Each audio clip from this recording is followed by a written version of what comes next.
Shalom Chaverim, welcome back to our Sichos HaRan discussion. As I mentioned at the end of the last class when we were talking about Sicha number 7, we're not going to talk about Sicha number 8 today. We're going to jump way ahead and talk about Sicha number 131. And the reason that we're going out of order is because Purim is coming up in 2 days, yay, and we have an opportunity to look at a Sicha that deals specifically with the holiday of Purim, and it's really one of only a handful of Sichos where Rabbi Nachman even mentions Purim.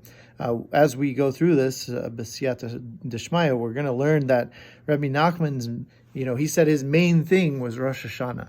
And that was the most important holiday to him, most important Yom Tov, and that's not to say that he didn't get excited about the other holidays. He certainly did, but he just didn't talk about them quite as much as he taught about Rosh Hashanah and to a slightly lesser extent Yom Kippur, but Purim doesn't come up that frequently, and so I thought it would be fun if we could take a look at Sicha 131 today, which does deal with that. If you're in the BRI book, we're going to be on page 235, and it's Sicha number 131. And it begins, Reb Nassan writes, "This occurred shortly before Purim," kind of like what's going on right now, "when I was with the Rebbe," and this goes back, we talked about this being kind of like the class field trip, Sichos HaRan. This is just a very casual conversation between Rabbi Nachman and a few of his students. "The lesson begins," says Reb Nassan, "the lesson begins by stating that when there are decrees against the Jews, they can be mitigated by dancing and clapping." Dancing and clapping. I want you to remember that because we're going to talk a lot about this. The Rebbe remarked, "This is what I said. News is coming about decrees against the Jews." This, as far as we can tell, this was Purim of 1803 when this lesson was given over. And just a few months earlier, in October of 1802, actually on Simchas Torah, the preceding Simchas Torah, the Haman of that time period, who was Tsar Alexander I, had issued some decrees. He had actually issued some really harsh new rules, new laws, whereby Jewish children were going to be conscripted into the Russian army, and also they were going to be Jewish children were going to be forced into secular schools and out of their yeshivas and the like. So these were actually very harsh and prejudicial decrees, anti-Semitic decrees, and the Rebbe's talking about this. These decrees had only been around for a few months, and he says news is coming about decrees against the Jews. It maybe hadn't reached all the way to Breslov by then, from Moscow or wherever it came from. But he says these decrees are coming. But then says der Heilige Rebbe, "But Purim is near, and the Jews will dance and clap, and this will alleviate the decrees." The Rebbe then repeated himself, strongly emphasizing the words, "This is what I said." Says Reb Nassan, his intent, by repeating himself, was to emphasize to us that we should sincerely follow all his lessons, abiding by the simple meaning of his words, the pshat, right? Just the straightforward meaning of his words, because all the Rebbe's lessons contain awesome depth, plumbing the deepest mysteries and loftiest secrets, but still, says Reb Nassan, Rabbi Nachman, emphasized that the main thing was their simple meaning, and that we should put this into practice just as he taught. So, two really important concepts come up here at the beginning of this Sicha. The first is the great power of simple expressions of joy, dancing and clapping. Rabbi Nachman talks about this at length in Likutei Maharan, his magnum opus. He talks a lot about how important it is to dance and clap and sing as much as you possibly can. In fact, one of his main concept is something called a zamra, which means literally, I will sing. He's very, very concerned about this notion that expressions of joy, not only are they going to make your life more enjoyable, but they actually have the power to change history, to change our circumstances. Rabbi Nachman, and this is just one example of where Rabbi Nachman is saying, I'm telling you, and he repeats himself, this is what I said.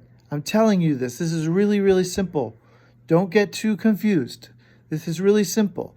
There are harsh decrees being issued against the Jews, both here on earth and perhaps chas v'shalom up in heaven. But you can alleviate those decrees. You can break the power of those decrees just by clapping and dancing and singing.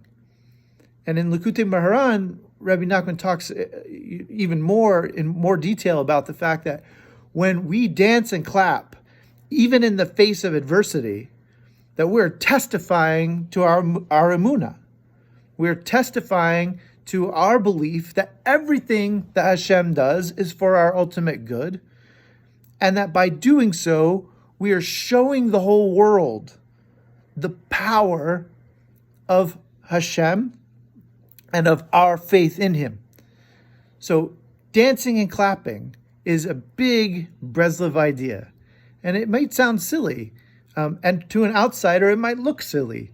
But as Rabbi Nachman is teaching us in this lesson, even when we're in a situation like the Jews were facing when Queen Esther had to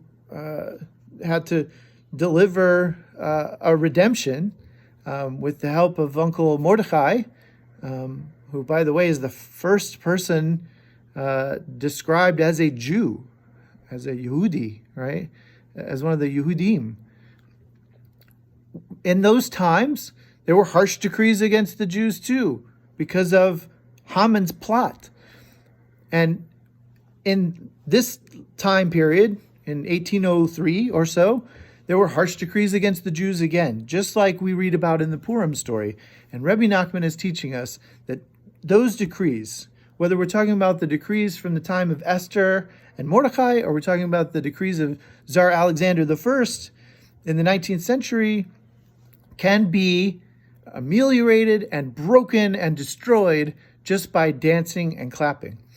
And this brings us to the second main point that this Sicha introduces, which is this simple meaning. Rabbi Nachman says this all the time. He says, my Torah is not for, the ultra tzaddikim. It's not for the people who have studied everything and can grasp these great deep concepts. Those are there, says Reb Nassan. He makes it clear. He says there are hidden deeper levels to everything that came out of Rabbi Nachman's mouth. And we know, just looking at all of the works that came out of Breslov at this time, we know that Rabbi Nachman was an absolute Torah genius, and that there's a lot going on behind the scenes in a lot of these lessons.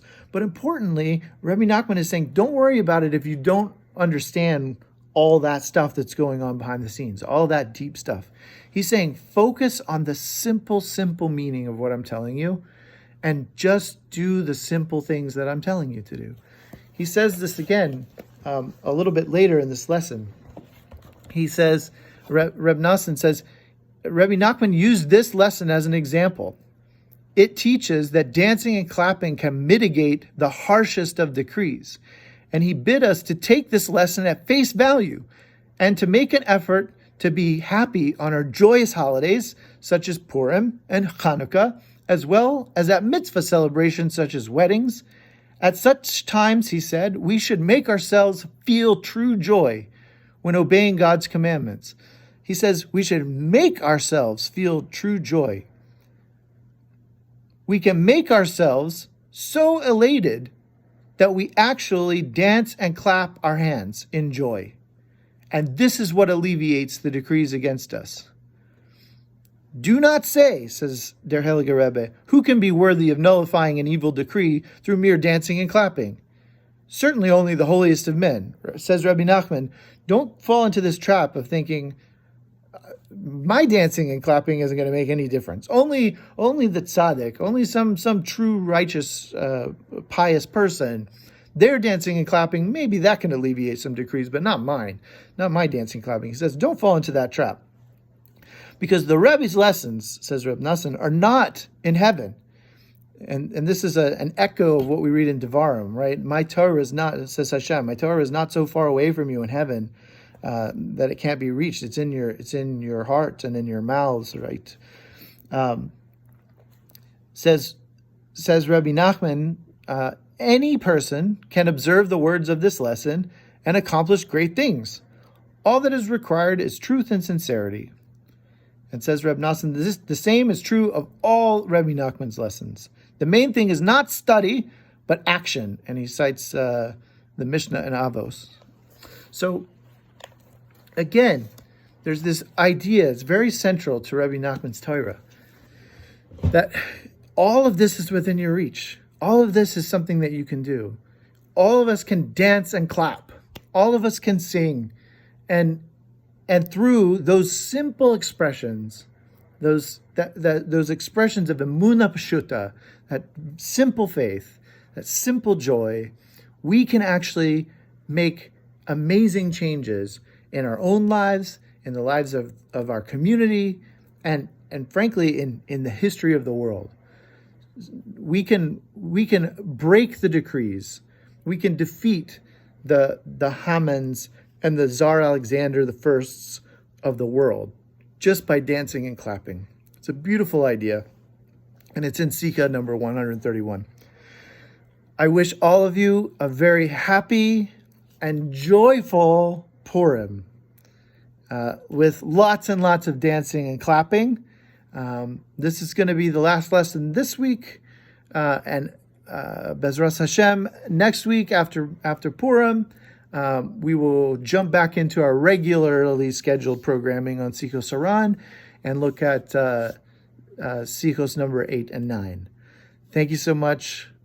Chag Purim Sameach and Shabbat Shalom, and we'll see you next week.